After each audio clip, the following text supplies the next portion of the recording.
First, let's start with this case. I, 23F, live with 3 roommates: Sarah, 22F, Jenny, 24F, and Lucy, 20F. Our apartment complex is currently dealing with a frustrating parking situation. We used to have 2 garages for parking, the larger main deck and a smaller second deck. However, the main deck is now under construction, leaving the second deck and an alternate parking lot 2 blocks away as our only options. The alternate lot is owned by the same company as our apartment complex. When we moved in, we all paid for parking. I paid extra to secure the last spot, which allowed me to avoid calling others to move their cars when I came home. Since the main deck closure, the second deck requires an odd parking arrangement. Our apartment has 4 designated spots, but the first 2 spots are blocked in by the back 2 spots. Initially, we worked out a system that suited everyone. Since Jenny and I usually leave the earliest and come home the latest, Sarah and Lucy would park in the first 2 spots, and Jenny and I would park behind them. This arrangement worked well for a couple of weeks. Recently, Lucy started parking in my spot instead of pulling forward to her assigned spot. This left me in a bind. After long days at work or school, I'd either have to call Lucy to come down and move her car, or park 2 blocks away and walk home. I confronted Lucy multiple times about this issue, but her excuses were always the same. She was tired, busy, or had plans later. Each time, I reminded her that I work 2 jobs, often returning home very late, and that I need to park at the apartment. She would apologize and promise to remember, but nothing changed. The tipping point came during Thanksgiving. Lucy left for the break and parked her car in my spot for a week and a half.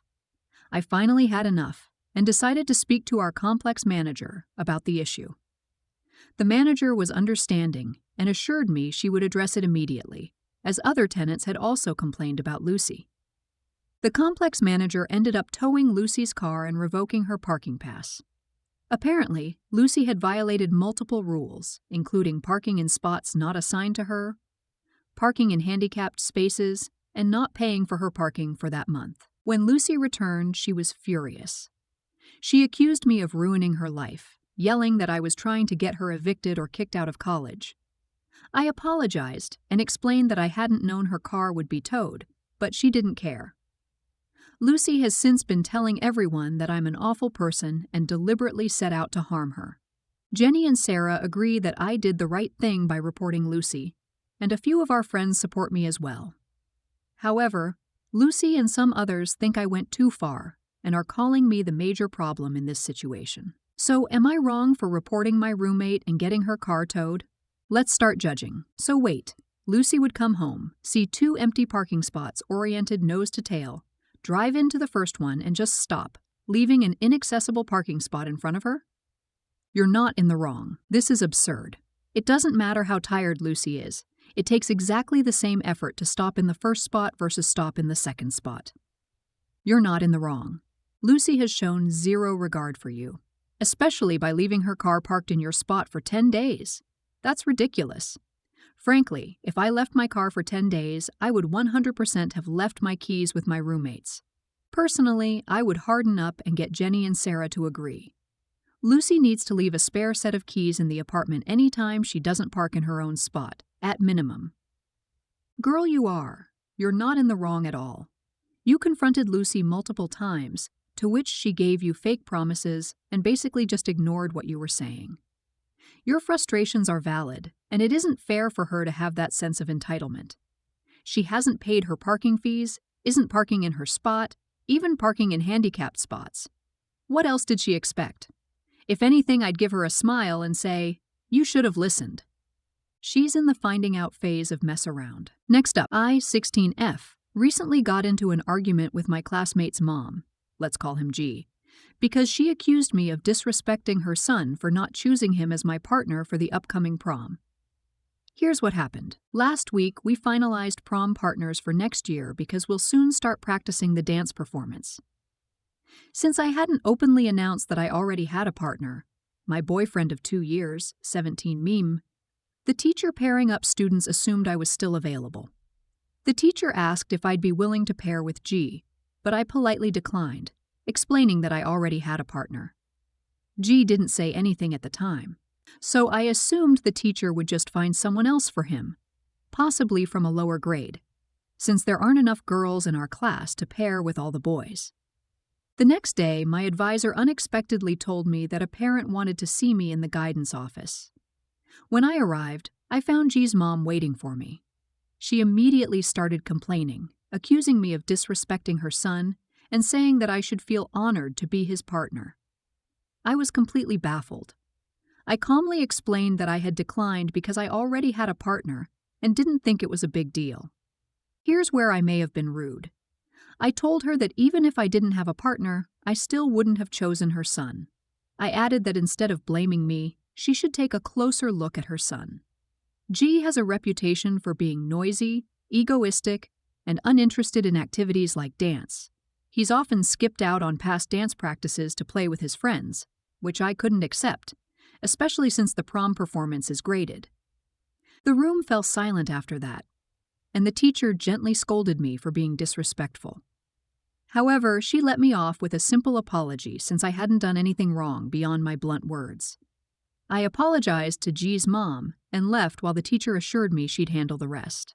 Now, I'm wondering if I was in the wrong for how I handled the situation. Additional context: I live in the Philippines, and here our prom includes a graded dance performance. The grading is for our physical education PE class, which includes traditional dances. The performance takes place during the first segment of prom, and the rest of the evening is for enjoyment. I'm in a private school, so things may work differently compared to other countries. I've informed my parents about the incident, and they've already spoken to the teachers about it.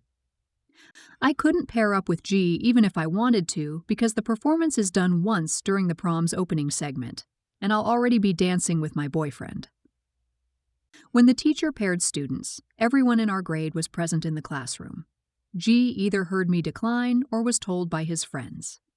I assumed it was obvious that I'd pair with my boyfriend, since we've been together for 2 years and even attended last year's prom as a couple.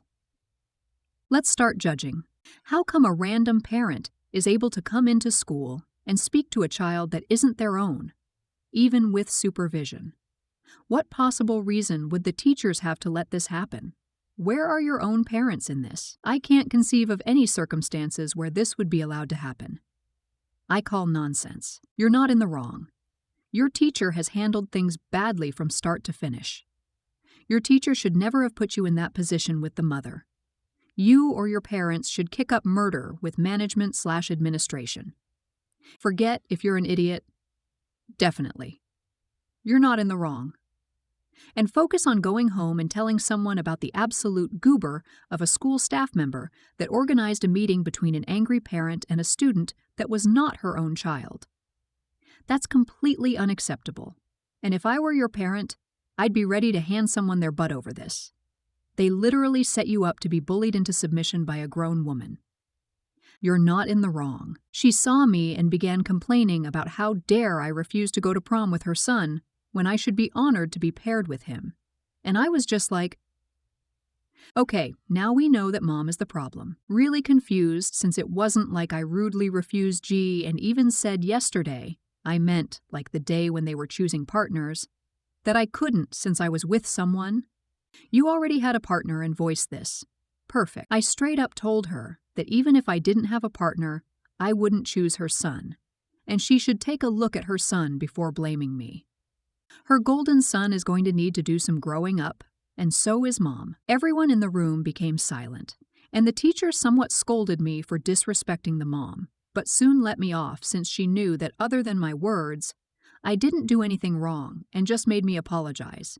Then let me leave since she would be handling the rest. This became really long, but am I the wrong one? You weren't rude, you stated facts. G and his mom needed a reality check and you gave them one. Next up, my husband and I don't drink coffee, so we don't have a coffee maker or any coffee beans in our home. My husband has a friend who lives hours away, and they only see each other in person once every year or two. When he visits, he usually brings his girlfriend along. Last year, they stayed with us for a few days. Before their visit, I asked if they had any specific food or drink requests, and I let them know what we normally keep stocked in the house. They didn't make any requests, so I assumed everything was fine. The first morning of their visit, The girlfriend asked for coffee. I explained that we didn't have a way to make coffee at home, but offered to take her to a coffee shop just 2 minutes away. She declined, but her mood seemed off afterward. Later that day, while hanging out with mutual friends, I found out she was upset that we didn't have coffee available at home because she needs it in the mornings. Despite this, every morning during their stay, I offered to take her to the coffee shop, even offering to pay for her drink as a treat, but she always declined. Fast forward to this year, they came to stay with us again. I still didn't have a coffee maker because we don't drink coffee and don't have space in our kitchen to store something we wouldn't use. This time, the girlfriend directly called me a bad host, saying I should have coffee available, knowing she needed it. She seemed genuinely upset that I hadn't made accommodations for her. For context, I go to great lengths to make guests comfortable and always try to be a good host. But I can't justify buying a coffee maker and keeping coffee in the house for a guest who visits maybe once a year. Our kitchen is small and storage space is already limited. Despite my efforts to accommodate her needs by offering to go out for coffee every morning, she still seemed unhappy. I've talked to a few people about this. Some say I'm in the right because it's my home, and since I don't drink coffee, I'm not obligated to have it. Others argue that if I'm hosting guests, I should have coffee ready as a basic courtesy. This makes me think of my mom and grandma, who always had coffee ready for guests, expected or not, which skews my perspective. So, am I the problem for not having a coffee maker and coffee beans in the house, even knowing a guest who needs coffee was coming? Let's start judging. You're not in the wrong. I visit a relative a couple times a year. I asked if they minded, then picked up a cheap $15 mini coffee maker and a can of coffee. Told them to do what they wanted with the leftover coffee, and they just stick the coffee maker in an upper cupboard after we leave. If you were kind enough to offer to take her to a coffee shop each morning, her refusal is a her problem. And knowing you didn't have any, she could have brought instant the next time she visited, but went with acting like you were a hotel, which is exactly where they should stay next time they're in town. I have a pretty solid caffeine addiction, and I would be very grumpy that first morning upon discovering the absence of coffee. But I would fix the problem myself by getting a couple of basic supplies. You also offered to drive her to the coffee shop. It's also pretty unappreciative and rude to complain the way she did. I would suggest that the hotel down the street may have accommodations that are more to her standards next time. You're not in the wrong. You're not in the wrong. I think you should have just said something like, "Sorry, we don't drink coffee, so we can't make it. But if there's anything else we can get or do for your visit, let us know." I learned from one of them that she was really upset. We didn't have a way to make coffee at home because she needs it in the morning. Each morning I offered to bring her to the coffee shop, and she always declined. Seems like an awful friend, but maybe your guests are just weirdos? She called me a bad host to my face because I had them over knowing she needs her coffee, and I didn't get anything to make coffee. I think you'd be better off saying, "We don't drink coffee, so we can't provide that for our guests," rather than offering it in the first place. This way you're not getting blamed if they decline or want something else instead. Next up, for context, I, 18F, have been out as a lesbian to my entire family since I was 13. Before coming out to everyone, I first came out to my sister, 21F, because I've always looked up to her and wanted her to like and accept me. However, she has always been dismissive of me, and nothing I've ever done seemed to be good enough for her. Over the years, our relationship has deteriorated, and while I've tried to cling to her, she has grown increasingly distant. When I came out to her, her reaction was dismissive and unsupportive, which hurt deeply. It felt like the final breaking point in our relationship. Over the next 3 years, I gave her several opportunities to take back the hurtful things she said or apologize, but she stood by her words every time.